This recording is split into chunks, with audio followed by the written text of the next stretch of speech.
नमस्कार साथियों, स्वागत है आपका हमारे YouTube चैनल पे तुम से तुम तक एपिसोड की नई अपडेट में आपका स्वागत है। अगर आप चैनल पर नए हैं तो चैनल को सब्सक्राइब, लाइक और शेयर जरूर करिए। आज के एपिसोड में कहानी एक बड़े खुलासे की ओर बढ़ती नजर आ रही है। अन्नू के हाथ लगा रस्से में लिफाफा पूरे परिवार की जिंदगी बदल सकता है। वहीं जलांधर की साजिश अब उसके खिलाफ जाती दिखाई दे रही है। एपिसोड की शुरुआत अन्नू के हाथ में उस रस्से में लिफाफे से होती है।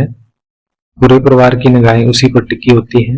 अन्नू धीरे धीरे लिफाफा खोलती है और उसमें रखे हुए पुराने दस्तावेज और एक चिट्ठी पढ़ने लगती है। चिट्ठी पढ़ते ही उसके चेहरे का रंग बदल जाता है। अन्नू कुछ देर तक बिल्कुल शांत रहती है। वह आर्यवर्धन की ओर देखती है और पूछती है, क्या यह सब सच है? आर्यवर्धन बिना किसी हिचकिचाहट के जवाब देता है, हाँ, लेकिन तुम्हें पूरी कहानी जाननी होगी। आर्यवर्धन बताता है कि कई साल पहले उसने अपने परिवार को बचाने के लिए एक ऐसा फैसला लिया था जिसका गलत फायदा जलांधर ने उठाया। वह कहता है कि उसी दिन से जलांधर बदला लेने की कोशिश कर रहा है। इतने में जलांधर गुस्से में वहां पहुंचता है और कहता है कि आर्यवर्धन आज भी सबको झूठी कहानी सुना रहा है। वह दावा करता है कि उसके पास एक ऐसा सबूत है जिससे आर्यवर्धन की सच्चाई सबके सामने आ जाएगी। लेकिन तभी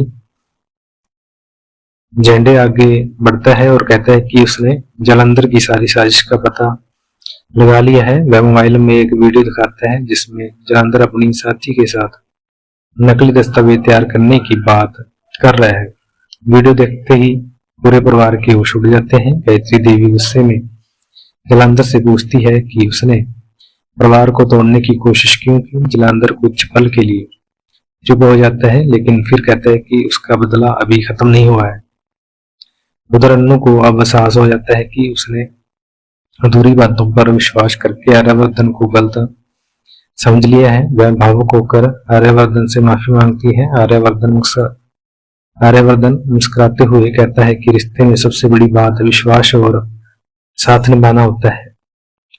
पूरा परिवार दोनों को फिर से एक साथ देखकर खुश हो जाता है, लेकिन तभी घर की बिजली अचानक चली जाती है। अंधेरे में किसी के कदमों की आवाज सुनाई देती है। कुछ सेकंड बाद बिजली वापस आ जाती है तो सब हैरान रह जाते हैं। टेबल पर एक नया लिफाफा रखा होता है। उस पर लिखा होता है, असली खेल अभी बाकी है। आर्यवर्धन और अन्नू एक दूसरे की ओर देखते हैं। उन्हें समझा जाता है कि खतरा भी टला नहीं है। यहीं पर आज का एपिसोड खत्म हो जाता है। अगले एपिसोड में एक नया किरदार वर्धन हाउस में एंट्री करेगा। उसके आने से पुराने रिश्तों और कई छिपे हुए राजों पर पर्दा उठने लगेगा। क्या यह नया शख्स परिवार को जोड़ेगा या फिर जलंधर की साजिश को और मजबूत करेगा? इसका जवाब मिलेगा अगले एपिसोड में। अगर आपने अभी तक चैनल सब्सक्राइब नहीं किया है तो चैनल को सब्सक्राइब और शेयर जरूर करें। धन्यवाद।